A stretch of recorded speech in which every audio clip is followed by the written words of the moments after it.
They say the world always ends with fire or with silence. On the night it began, Tamriel had both. The first thing we noticed was not the light, but the stillness. The wind over the Gerald Mountains stopped mid-howl, as if some unseen hand had closed around the throat of the sky. Chimneys that had coughed smoke for generations exhaled one last grey breath and went quiet.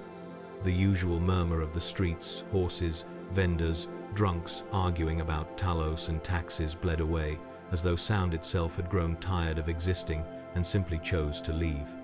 I was in the arcane university when the stars went wrong. An apprentice was stammering through a recitation about magica flow and ethereal harmonics when the lecture hall dimmed. Candles still burned, but their flames stretched upward, thin and rigid, pointing toward the dome of the sky like terrified fingers. Every mage in the chamber felt it at once, a pressure behind the eyes, a weight on the soul, something unseen pressing down through the firmament and into the marrow of our bones.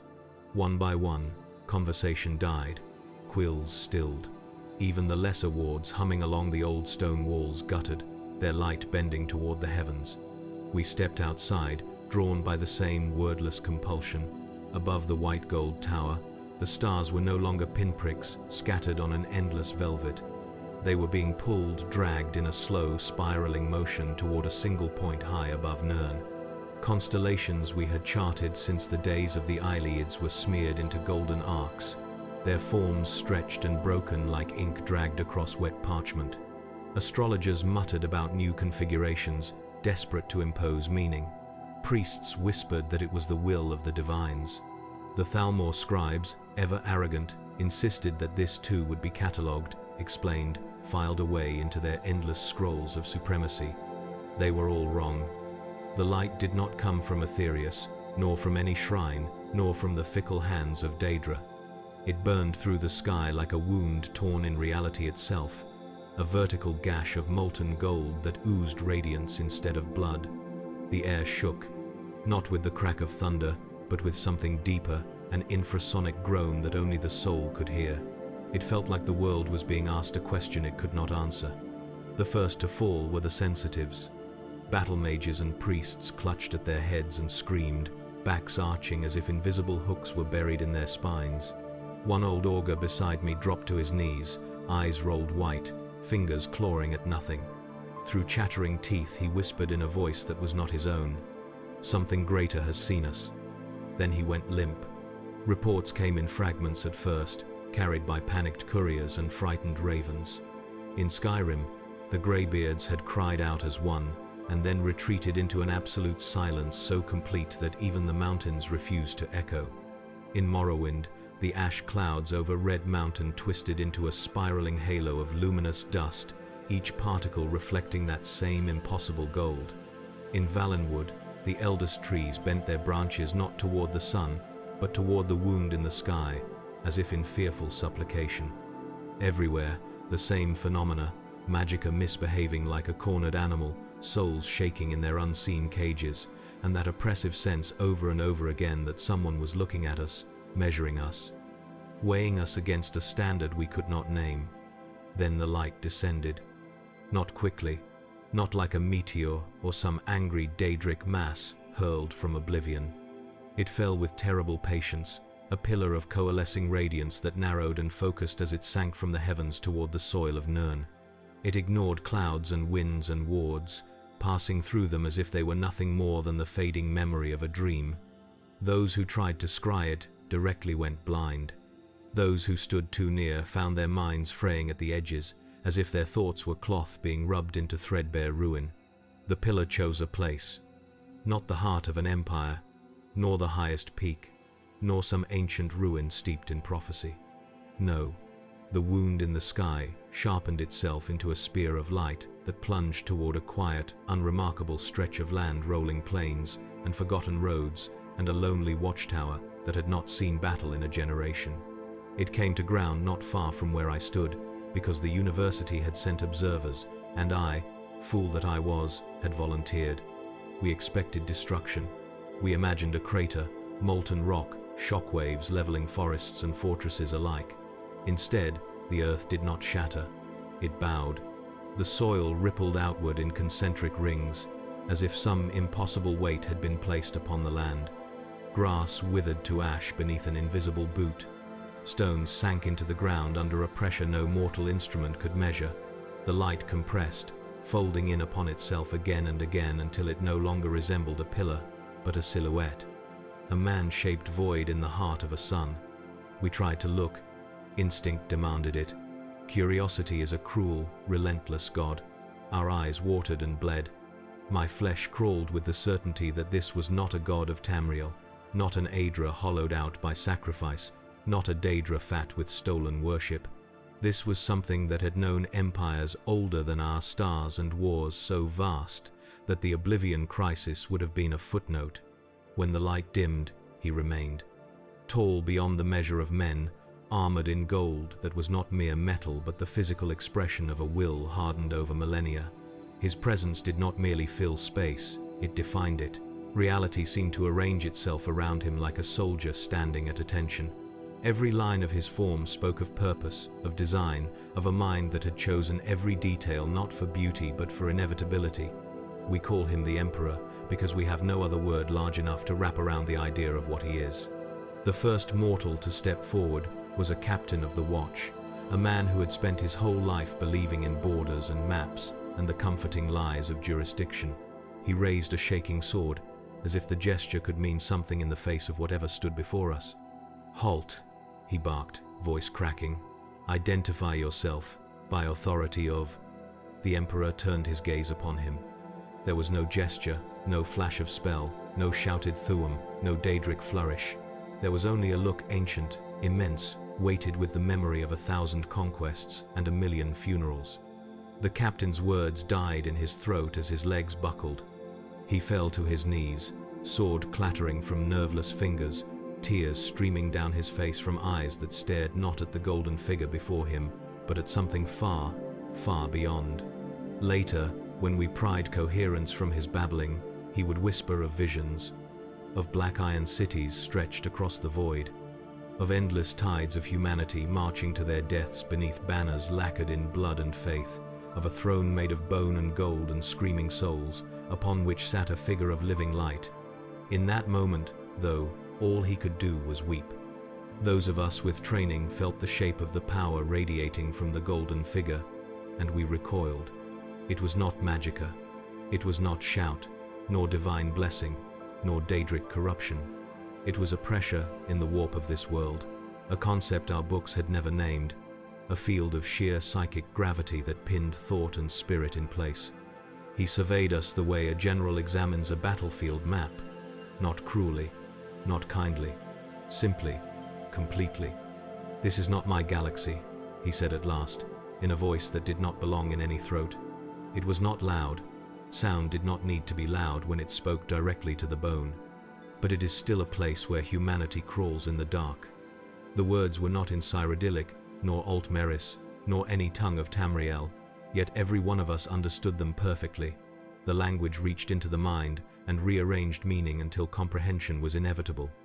Behind me, a young mage began to laugh.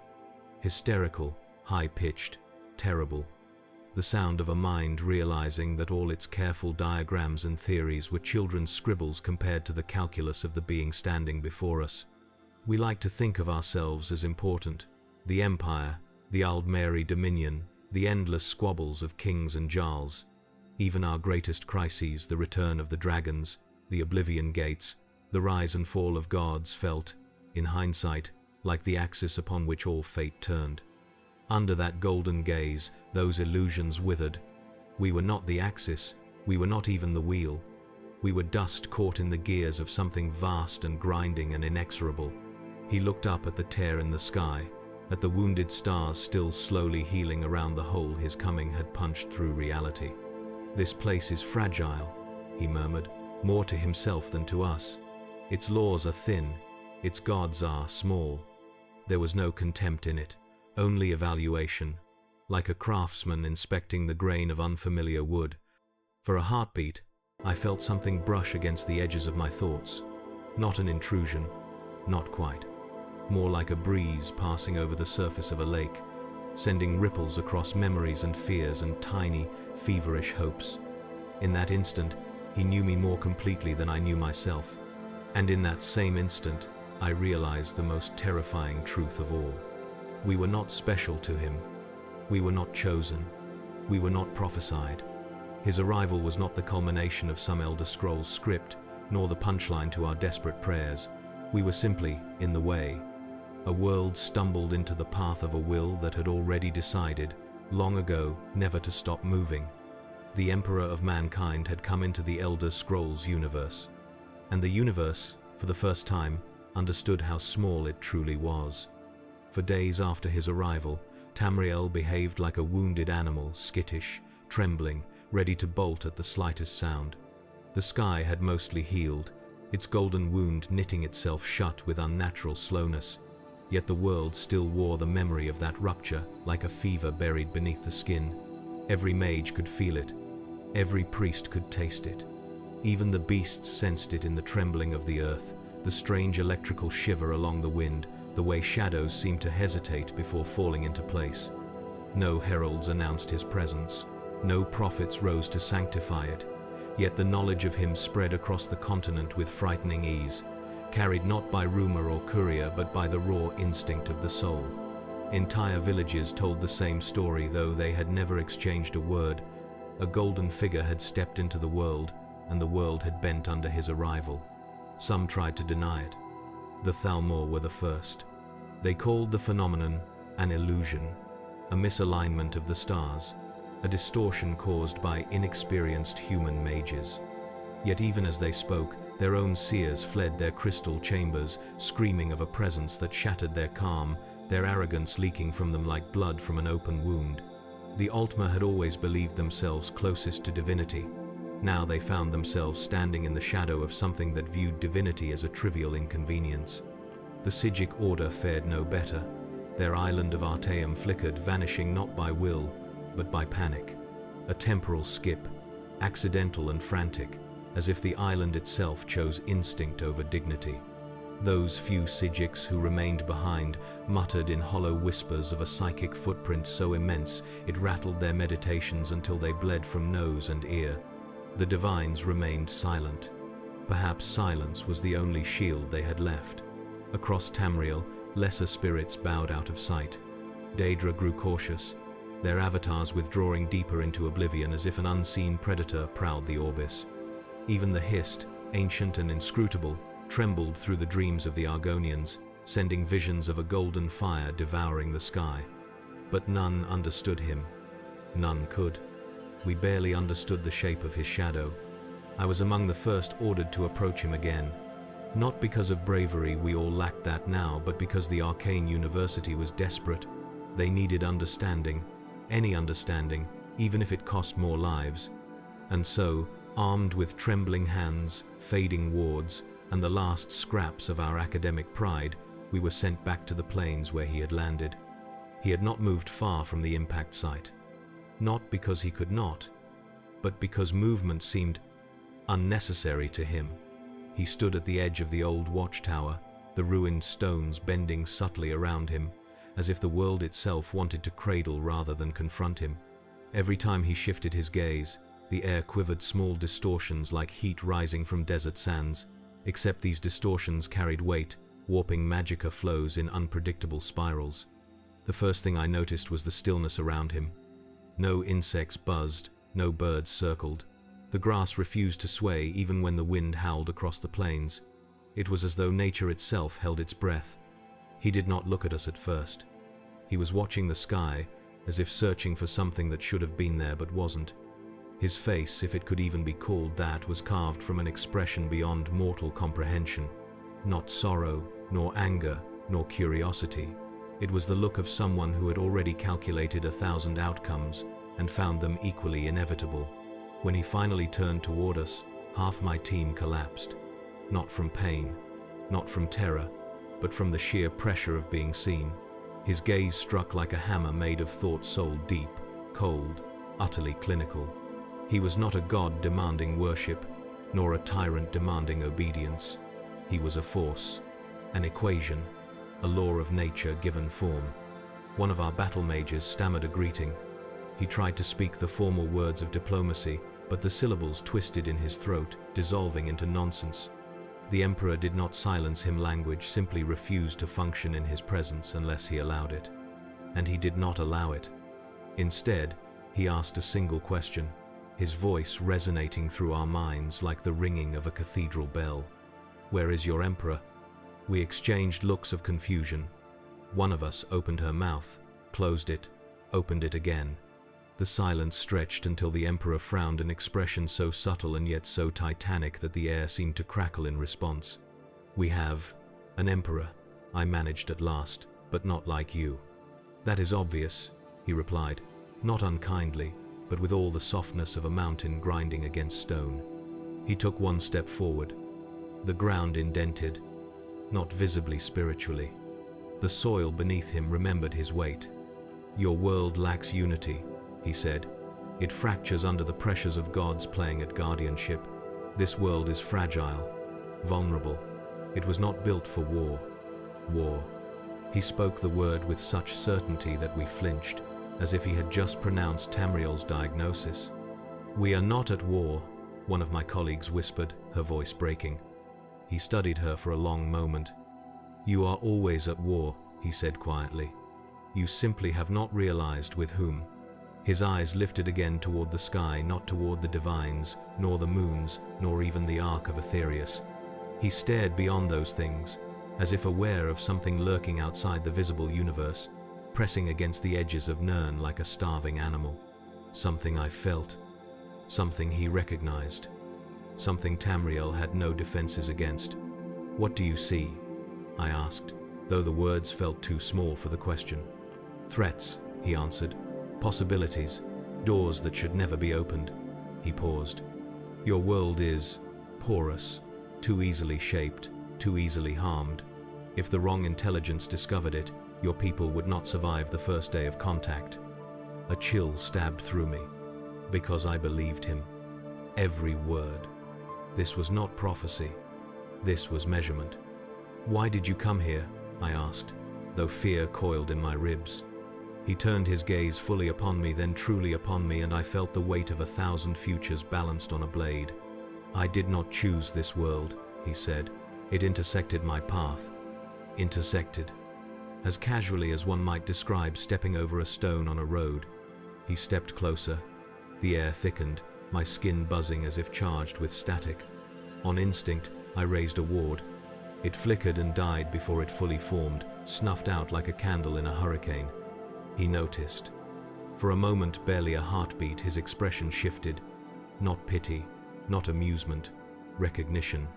A man who had once fought alongside billions of sorcerers, psychers, mutants, warriors, scholars. A man who had seen countless civilizations rise and fall, who had commanded armies larger than all of Tamriel's population combined. "You are trying," he said quietly. "That is good. Good. The most insignificant praise in the cosmos, yet it struck me deeper than any blessing I had ever received. I must understand your world," he continued. "Its structures, its vulnerabilities." His eyes narrowed. "Its gods." The way he spoke the word gods made my blood run cold, not with reverence, but with disdain, not with fear, but with readiness. He did not fear our gods. He intended to evaluate them. And if they failed his evaluation, the ground trembled under his next step, as if the world already feared the answer. Tamriel was not prepared for him. But the far more terrifying truth was this: he had already begun preparing for Tamriel. The Emperor did not wander Tamriel aimlessly. He did not look upon its cities the way scholars admire lost architecture, nor did he marvel at its landscapes like a pilgrim seeing holy sights for the first time. No, he observed this world as a tactician studies a battlefield, as a mathematician dissects an equation, as a sovereign judges the limitations of a lesser realm. Every motion he made seemed deliberate, every pause purposeful, as if he were mapping the secret anatomy of Nirn itself. Yet even with all his terrifying precision, I sensed one truth rising from his presence like heat from a forge. He was disappointed. Not in us, not exactly, but in the world we lived in its smallness, in its instability, in its fragility. "This place," he said, as we followed him across the plains, was built by children. Children. The word settled over us like ash. We asked what he meant, though our voices trembled under the weight of the question. He did not answer immediately. Instead, he stopped before a patch of shimmering air so faint we might have missed it if not for his stillness. He extended a hand, and reality pulsed. The shimmer dissolved into visibility, a ley line, one of the great arteries of magicka that coursed beneath Tamriel. To our sight, it was a thread of pale blue light.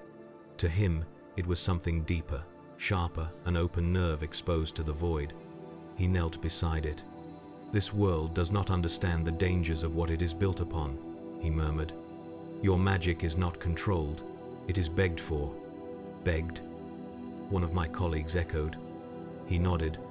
"You kneel to forces you do not comprehend. Aedra, Daedra, dragons, each of them shaping your world not with mastery, but with appetite. They are not gods, they are surviving mistakes." The ground cracked beneath his gauntlet as he closed his fist. "Where I come from, we do not kneel."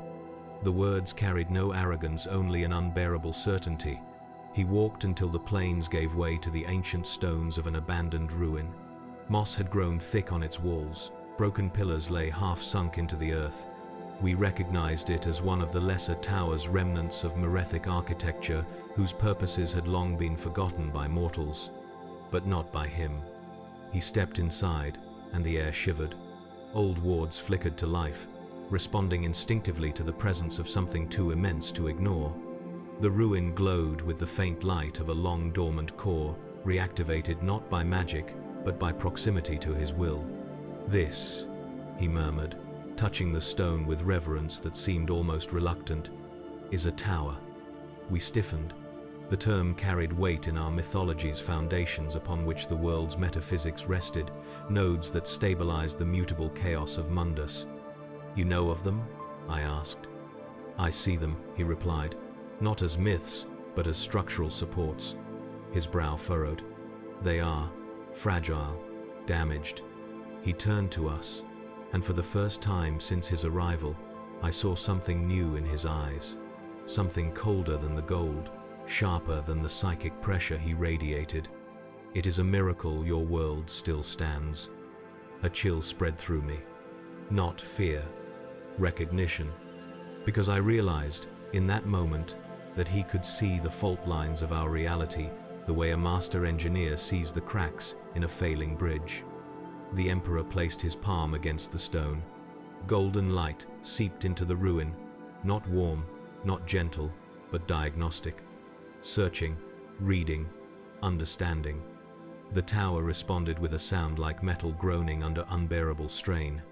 "This structure was meant to anchor your reality," he said, "to prevent it from dissolving into the infinite sea of chaotic possibility." "You speak of oblivion?" I asked. He shook his head. "Oblivion is merely one layer. There are deeper abysses, older horrors. If your towers fail, the Daedric Princes will be the least of your concerns." His voice lowered. "The warp devours worlds better defended than this." The warp. A word none of us knew. Yet its shape in our minds made us recoil instinctively. Before I could question him further, the ground beneath us pulsed once, twice like a heartbeat. Then a shadow swept across the ruin. A roar tore through the air, shaking dust from the pillars. We stumbled back as a massive figure descended from the sky, wings cutting through the clouds like blades. A dragon. Even among mages, few had seen one up close. Yet the Emperor did not flinch. He watched the creature land, folding its wings with regal reverence. The dragon's eyes, ancient, amber, burning, locked with his. I felt the exchange before I saw it. A pressure, a resonance. Two minds of cosmic scale brushing against each other. The dragon spoke first, ancient syllables echoing with the weight of creation itself. Dovahkiin. It asked not in the voice of mortals, but in the deep, vibrating roar of the Dove. No, not Dovahkiin.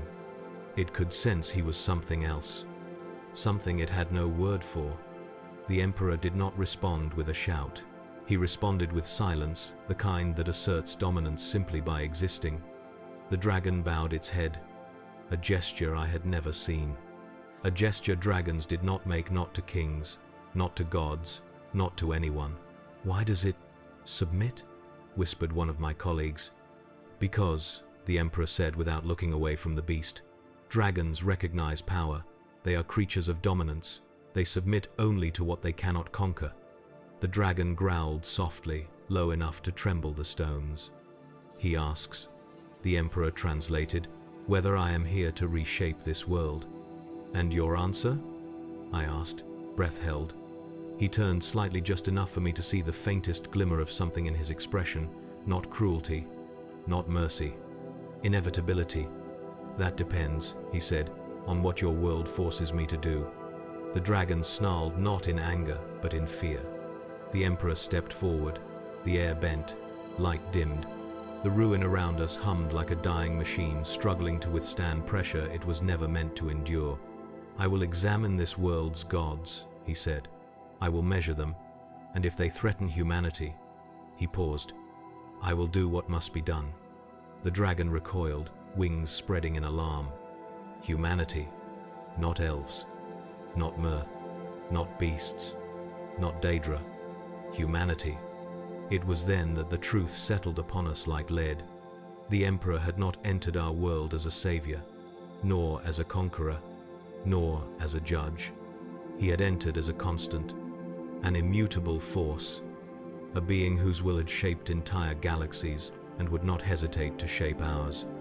Tamriel did not understand him, but he understood Tamriel, and that was far, far more dangerous.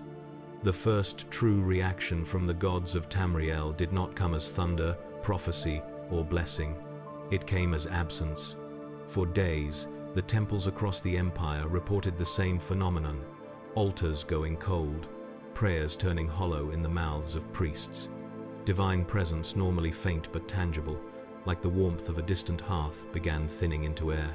Statues of the Eight seemed heavier, their stone dimmer, as if the very idea of worship had grown brittle.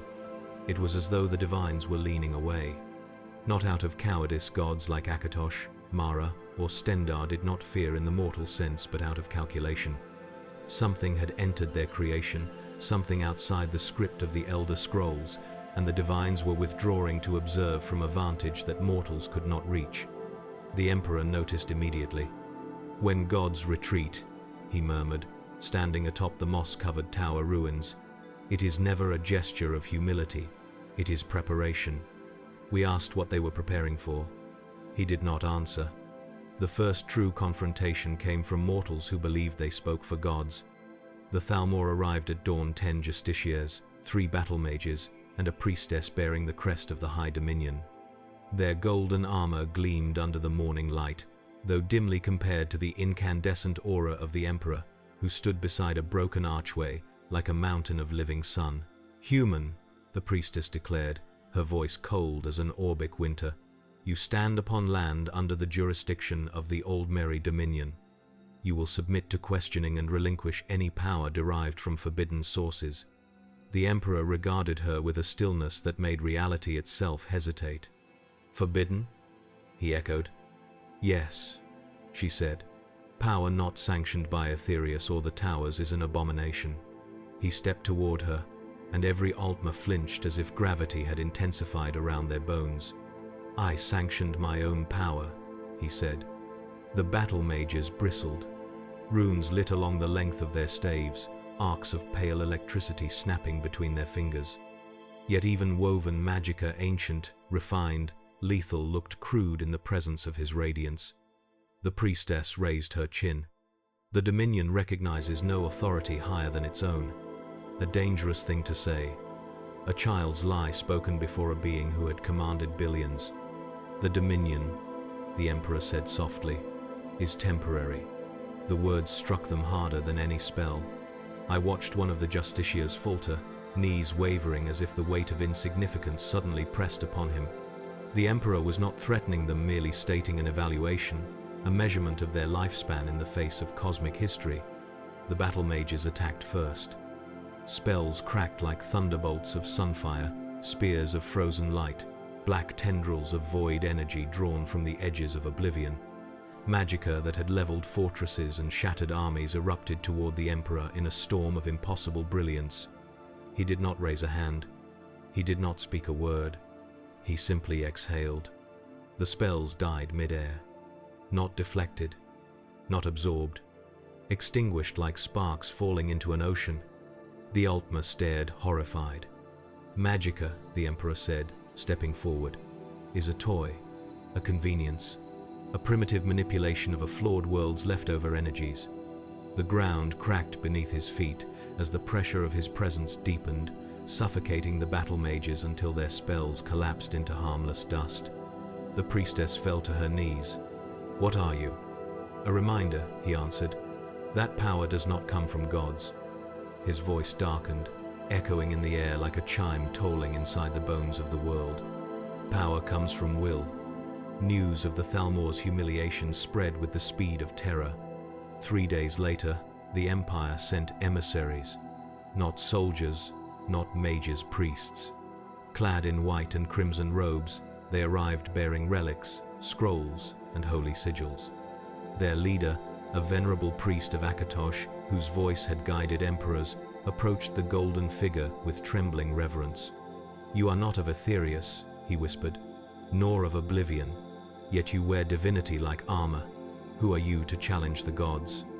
The Emperor turned his gaze toward the priest, and the man flinched not from pain, but from exposure. It was as though the Emperor saw every soul he had ever comforted, every prayer he had ever doubted, every fear he had buried beneath doctrine. "The gods you serve are not gods," he said. "They are survivors of a flawed creation. Their power is borrowed, conditional." The priest clutched his pendant. "And yours?" "Mine is earned." He gestured toward the white gold tower, far beyond the horizon. "Your empire worships the dragon of time, yet even Akatosh is bound by the rules of this realm. I am bound by nothing." The priest swallowed. "If you are a god," he whispered, "why do you not demand worship?" The Emperor stared at him for a long, suffocating moment. "Because worship is weakness," he said, "and humanity cannot afford weakness." The priest began to weep, not from despair, but from something far stranger, a terrible clarity. He realized, perhaps for the first time, how small the divines truly were, and how vast the Emperor's shadow was in comparison. By nightfall, the Daedric Princes felt his presence. The sky split in narrow cracks of violet and black, lightning forking across the lower firmament, as if Oblivion tugged at the borders of Nirn. Winds screamed with voices not meant for mortal ears. The air tasted of metal and fear. Mehrunes Dagon spoke first. His voice rumbled like a continent splitting open the same deep, violent timbre that had once toppled the imperial city. "Intruder, you step where no mortal or god may tread. State your claim, golden pretender." The Emperor did not look at the sky. He merely said, "I have no interest in your petty realms." The clouds convulsed. "Then you are either arrogant or blind." "Neither," the Emperor replied. "I simply do not consider you relevant." The storm ceased. Instantly, as if Dagon himself had been slapped into silence. But it was not Dagon's reaction that terrified me. It was the reaction of the sky itself. The fractures healed too quickly. The storm dissipated too perfectly. It was not retreat. It was recoil. The Daedric Princes, lords of chaos, tyrants of oblivion, devourers of mortal kingdoms, had recoiled from him. Over the next days, every force in Tamriel reacted. The divines withdrew deeper. The Daedra whispered from afar. The elves trembled in confusion. The Empire stared in awe. The dragons circled overhead in silent, uneasy reverence. And the Emperor? He studied us. He watched our temples, our towers, our souls, our fragile understanding of power and truth, and with every moment I felt a decision forming in his mind, cold, immense, inexorable. "This world," he finally said, "clings to gods because it fears responsibility." He faced the horizon, where the sun bled gold across the mountains. "I will show it the truth, the imperial truth." "The truth?" I asked. "That gods are unnecessary. The wind died. The air thickened. My heartbeat faltered, because I understood what would come next. Not a war between civilizations, not a war between armies, but a war between cosmologies, a war between Tamriel and the imperial truth of a being who had crushed god-kings before our stars ever formed. And Tamriel, poor, fragile, miraculous Tamriel, would not survive the verdict if it failed his test. It began with a tremor that no seismograph could record and no mage could interpret, a vibration not of stone, but of meaning, a shudder in the laws that held Nirn together. Birds fled the skies in terrified spirals. Wolves hid in their dens, refusing to emerge even when hunger clawed at their ribs. The moons stiffened in their orbits, their light flickering with unnatural hesitation. The Emperor stood in the center of the plains, silent, centered, unmoving, as if he were waiting for something inevitable. We felt it before we saw it. A ripple, thin as the edge of a razor, carved itself across the horizon. Not a physical slash, but a metaphysical one, splitting thought and perception. I gasped as a sudden pressure enveloped my mind like cold fingers gently prying apart the edges of my memories. Then the sky tore open. Black lightning arced through the wound. Crimson smoke billowed like blood mist. The tear widened, swirling into a vortex that pulsed with the unmistakable stench of oblivion. The plains darkened. The air tasted like rust and decay. A storm of impossible geometry spiraled above us, spiraling inward towards something monstrous and alive. The Daedric Princes had arrived. Not with avatars, not with agents. They came with their attention, and their attention alone bent the world toward madness. 100 voices layered atop one another, thundered from the vortex. You dare contest the realms of oblivion. I stumbled, covering my ears, though the voice did not touch the air, it touched the soul directly. The Emperor did not move. His voice, when it came, was quiet. You intrude clumsily. The storm convulsed. The earth screamed. A fissure split the ground at our feet. Then came the first prince. His presence manifested not as a body, but as a concept: rage, fire, destruction incarnate. The air ignited with molten red light as Mehrunes Dagon's will pressed upon the world. A colossal silhouette of horns and flame roared. This realm belongs to us, human. Explain yourself before you are unmade. The Emperor stepped forward. I do not explain myself to lesser beings. The flames flared violently. Lesser? Your power is derived from the flaws of this world, the Emperor said. I have conquered gods greater than you. The horizon shook. You know nothing of gods. I know enough. He raised one hand, not in threat, not in anger, simply in demonstration. The air around him warped, not like magic, not like Thuum, not like ethereal resonance. It was the warp, the raw, primal, psychic sea from which psychers of his world drew their terrifying strength. A golden corona erupted around him, crackling with psychic storms that bent reality into spirals of shimmering light. For one impossible moment, two incompatible forces touched. The warp, oblivion. Their collision screamed across the world. Oblivion's crimson energies coiled and twisted like serpents around the golden blaze, seeking weaknesses, hunting for purchase. The warp responded with cold fury, tidal, vast, ancient. The two forces locked, snarling at each other with the fury of starving beasts competing over a universe-sized carcass. The shockwave hit us like a hurricane made of thought. I tasted memories that weren't mine. I felt futures I could not comprehend. I heard the dying echoes of worlds devoured by entities without names. And still they pushed. Dagon's fire flared. The Emperor's aura brightened. The ground buckled. Mountains in the far distance shuddered. The clouds detonated in arcs of white energy. Then another prince spoke. A whisper. Slithering. Endless. 1,000 eyes blinked open in the darkness above, their pupils shaped like spirals of forbidden knowledge. Hermaeus Mora had taken notice. Intruder, the Prince of Fate murmured, his voice thick with curiosity. You carry knowledge that has no place in this realm. The Emperor did not turn his head. "You are a librarian guarding a burning library," he said. "Your knowledge is incomplete, your vision narrow." The sky rippled with offense. "You would dare belittle the keeper of all that is known?" "I would correct you," the Emperor replied. "Knowledge must serve humanity, not imprison it." Mora's tendrils convulsed violently, like pages of a massive tome being ripped apart. The warp flared brighter, and then the third prince arrived. A cold wind, soft and seductive, swept across the plains. The shadows elongated, forming silhouettes of impossible beauty and terrible cruelty. The air smelled of temptation, of desire sharpened into a weapon. "Boethia." The voice was honey dipped in venom.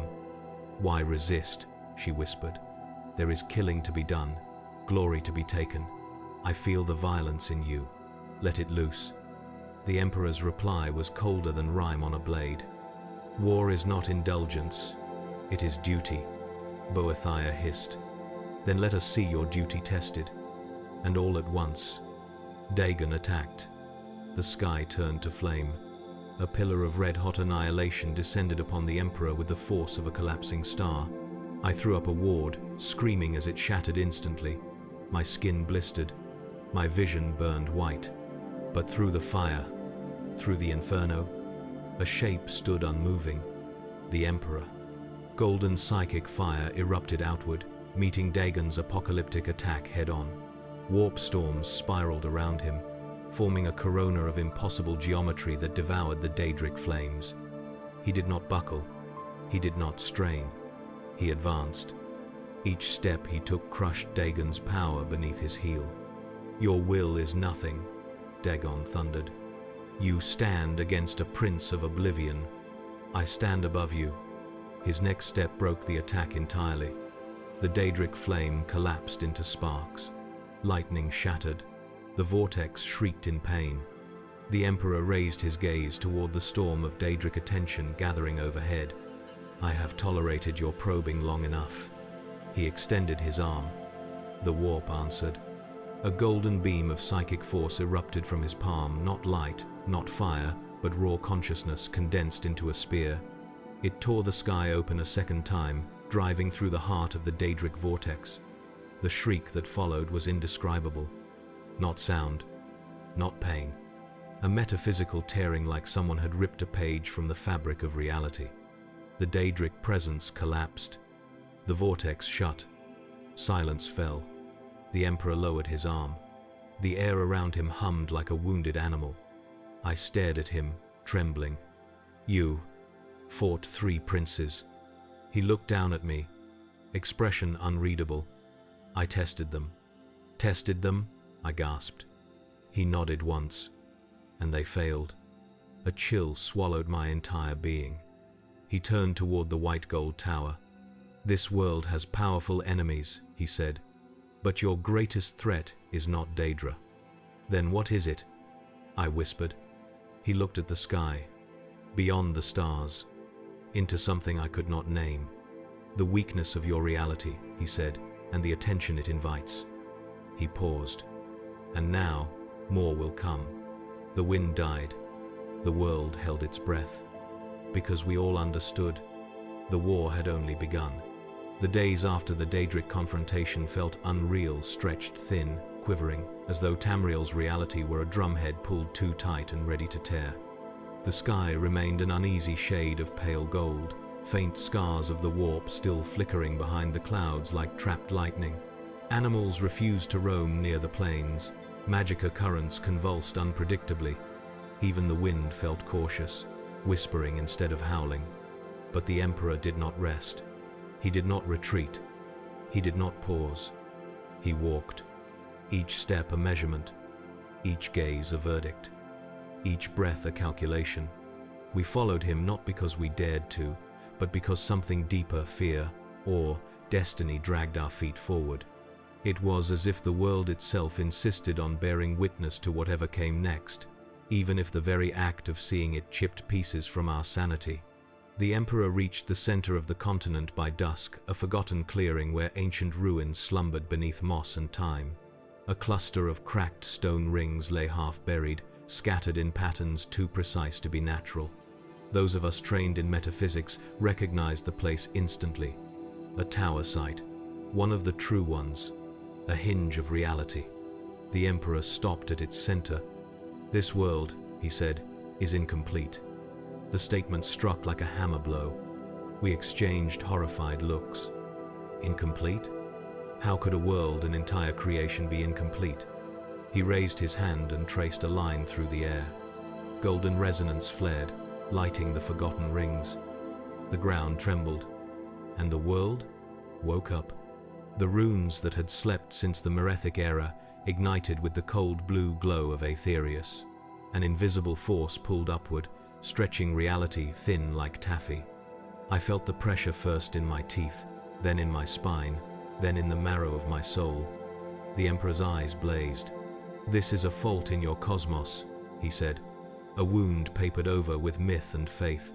A gap between what your world should be and what it is." He knelt and pressed his palm to the earth. The clearing dissolved. Not physically, conceptually. In the blink of an eye we were elsewhere, everywhere, nowhere.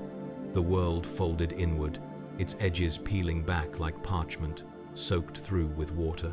I saw the sky melt into layered circles.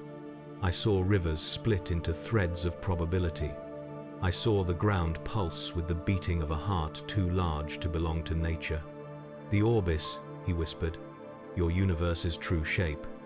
I wanted to scream, not from terror, from knowledge, from seeing the world as it truly was. Floating spheres, colliding layers, realms within realms, dreams pretending to be continents, truths pretending to be physics. The Aurbis was not a stable cosmos. It was a compromise. A bargain forged by entities who feared what lay beyond. The Emperor stood taller. "You live inside a wounded equation," he said, "patched with gods and maintained by towers your people barely understand." He pointed toward the ghostly lattice of ley lines threading the void. "Here is your world's greatest vulnerability. It is built on stories, not laws." And then slowly, dreadfully, he looked upward, towards something none of us could see. Something outside the Aurbis, pressing its face against existence like a monstrous observer staring into an ant farm. "They are watching," he murmured. My heart clenched. "Who?" I choked. He did not blink. "The things your gods could not defeat. The things they imprisoned beyond the flow of time. The things they distorted themselves to hide from." His voice darkened, low and cold and absolute. "The things that noticed me." The clearing shuddered. The Aurbis trembled. Something sharp and distant scraped at the edge of reality like claws dragging across the surface of a glass sphere. I fell to my knees, breath frozen. "Your world," the Emperor continued, "has survived only because it has been beneath notice. A curiosity, a half-formed creation abandoned by those who shaped it." He stepped away from the tower's heart. "But now it is not hidden." He looked at us. "No, through us. Because I am here." It was then that I understood. His presence was not simply overwhelming the divines. It was not merely destabilizing Magicka. It wasn't even about the Daedra fearing him. It was that his entry into the Aurbis had lit a beacon, a golden flare in the dark, a signal, a broadcast, and something somewhere had seen it. The Emperor exhaled, and for the first time since his arrival, I saw something almost like sorrow in his expression. "I did not intend to bring war to this place," he said, "but the warp does not go unnoticed, nor does willpower of my magnitude. Realities are drawn to strength like predators to blood." His next words hollowed out my soul. "Now I must choose." A great silence followed. Not absence of sound, absence of possibility. "What choice?" I managed, voice cracking. He extended a hand toward the swirling vision of the Aurbis suspended before us. "I can reshape this world," he said. "Strengthen its foundations, reinforce its towers, replace its unstable mythic architecture with the laws of my Imperium." His tone carried neither pride nor threat, only inevitability. "Your gods would be erased, your Daedra exiled, magic rewritten, reality made firm. He paused. Or, the second option hung like a guillotine of silence. Or I can withdraw, he said. Leave this world to stand or fall by its own design, hope that what has noticed it chooses not to intrude. My stomach knotted. And if it chooses to intrude? He met my gaze. Then this world will not endure. The tower beneath us groaned like a dying titan. Images flashed in my mind, cities burning, skies cracking, souls dissolving under the weight of a cosmic predator whose hunger dwarfed Daedric ambition. Is there a third option? I whispered. The Emperor turned away, looking once more into the lattice of the Aurbis. There is always a third option, he said, but it demands a sacrifice. What kind? He did not answer. Instead, he placed both hands on the ground. The Aurbis rippled. The vision collapsed. We were back in the clearing, shaking, vomiting, sobbing. The Emperor stood, golden aura dimmer than before but deeper, denser, as if he had drawn something unseen into himself. This world's fate, he said, rests upon its capacity to change, to grow, to abandon the crutches of its flawed creators. He stepped past us, and I must now determine whether it deserves that chance. My throat tightened. And if you decide it does not? He did not look back. Then I will do mercy the only way I know how, he said. A chill deeper than oblivion stabbed my spine. By ending it before others can. He walked into the forest without another word. The sky darkened. The wind held its breath. Because the Emperor of mankind had seen the truth of the Aurbis. With make said, and first Hindu mustand. And the truth had forced him to choose between preservation, annihilation, or sacrifice, and none of those choices would leave this world untouched. The forest swallowed him as if it had been waiting. Branches bowed under a weight they could not feel. Leaves stilled, suspended in a moment that refused to pass. Even the air felt reverent, thick with the quiet terror that accompanies a divine judgment. We followed from a distance, unable to stop ourselves, drawn forward not by courage, but by the instinct of creatures witnessing the end of something fundamental. He stopped at the edge of a cliff overlooking the vast spine of Tamriel. From there, we could see everything. The shimmering curve of the white gold tower, the distant amber glow of Dwemer ruins, the rolling forests where Bosmeri stories still whispered, even the faint silhouettes of dragons tracing slow spirals above the clouds. A world breathing. A world unaware. A world that might not survive the next hour. The Emperor remained silent for a long time. His golden armor no longer blazed with defiant radiance. Instead, it shimmered faintly, like a star hidden behind thick fog. Something had changed within him. Something profound. Something dangerous. When he finally spoke, his voice carried none of the force that had cowered Daedra, melted spells, or shaken towers. Instead, it carried weight, old, patient, immeasurable weight. Your world, he said, reminds me of what humanity once was. The words struck like a knife. Full of flawed gods, half-formed laws, young civilizations clinging to myths because the truth of the universe is too vast for the mind to bear. He looked down at the forests, and for a moment, I saw something inside him soften. You build worlds from belief, he murmured, from hope, even from fear.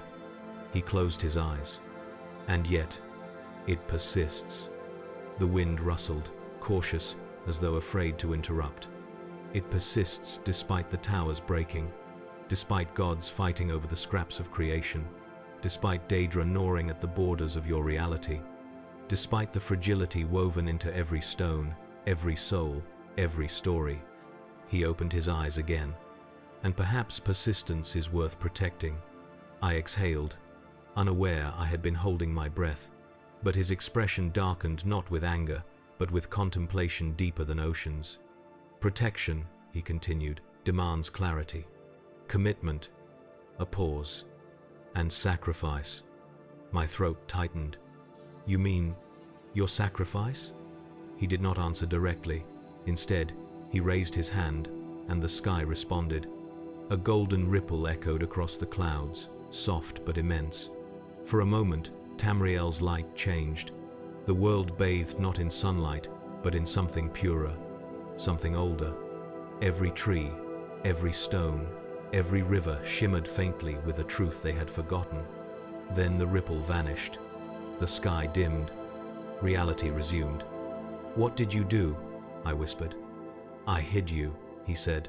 The simplicity of the words chilled me more than any Daedric threat. "I masked your world from those that saw my arrival," he continued. "Altered the metaphysical signature of the Aurbis, bent the outer layers of your reality so that external watchers will turn away." "You can do that?" I whispered. "I can," he said, "but not without cost." His aura flickered, not dimming, but draining, as though something vast was being pulled from him and woven into the world itself. "I understood then. You sealed us," I said, "behind your own power." He nodded. "The Aurbis is now tethered to my will. As long as I remain, it is shielded." "And if you leave?" I asked. He looked at me with an expression that held centuries of war and millennia of burden. "Then your world is exposed again, vulnerable, doomed." A terrible silence followed. "So what will you do?" I whispered. He turned his gaze toward the sky, where faint echoes of the warp shimmered like fading embers. "In my own world," he said, "I am needed. Humanity fights a war without end. My absence leaves a void that could doom billions." He paused, and I felt Tamriel shiver beneath his indecision. "But if I return, I abandon this world to whatever hungers for it beyond the veil." Another pause. Longer, heavier. "For the first time in a long while," he said softly, "I am torn." The cliffside wind whipped around us, carrying flecks of cold mist. He did not move. He did not blink. He simply breathed slow, deliberate, burdened. "You do not need to die," I said, not knowing why I spoke. "Not for us." He turned to me, and though his face did not change, something like sorrow passed through his gaze. "Sacrifice," he said gently, "is the currency of survival. Of all the worlds I have seen, only those willing to bleed for their future endure." He faced the heavens again. "There is one path left." The words felt like a verdict. "I can anchor myself to this world," he said, "merge part of my essence into its foundations, become a stabilizing constant woven into the Aurbis." "Like a tower?" I asked. "A tower," he confirmed. "A living one." My heart pounded. "And the price?" "My return to my own universe becomes unlikely." I felt everything inside me collapse simultaneously. "You would be trapped," I whispered. "No," he said. "I would endure, here, as guardian, as anchor." A golden pulse swept through the clearing. "And your world would endure as well." Another silence, colossal, sacred. He turned to the horizon once more. "I have given humanity everything," he said. "My strength, my vision, my blood, my future." His voice softened. "But giving them my absence may doom them." He stepped toward the edge of the cliff. "And yet giving you my presence may save you." He closed his eyes. I must choose. And then the world held its breath. Even the divines dared not interfere. Even the Daedra whispered in distant fear. Even the dragons circled above, hesitant to roar. The Emperor raised his hand. Golden light surged upward, threading through the sky like veins of molten dawn. The forest bowed, the mountains trembled, the white gold tower flickered with ghostly brilliance. He had chosen. But his voice, when he spoke, was not thunder, not fury, not decree. It was quiet, almost human. "This world deserves to live." The light from him erupted vast, blinding, absolute. A beam of pure will pierced the heavens. The Aurbis shuddered, realigned, strengthened. And the Emperor of mankind did not vanish, did not die, did not ascend. He diffused. His essence spread into the lattice of the world, woven into towers, braided through ley lines, spiraling into the sky. anchoring Tamriel with the weight of a god who refused to be one. When the light faded, the clearing was empty. No body, no armor, no golden figure, only the faint echo of a will so vast it could reshape a universe. I fell to my knees. Above me, the sky shimmered with a new hue, subtle, protective, eternal. A golden tint. His tint. The world had not gained a new god. It had gained something far rarer. A guardian who needed no worship. A tower made of purpose. A sacrifice made in silence. And in the centuries to come, when scholars puzzled over the unexplained calm of the stars, when Daedra hesitated to breach the veil, when dragons whispered of a golden constant that even Akatosh acknowledged, only a handful would know the truth. The Emperor of mankind had not visited Tamriel. He had become part of it. Forever.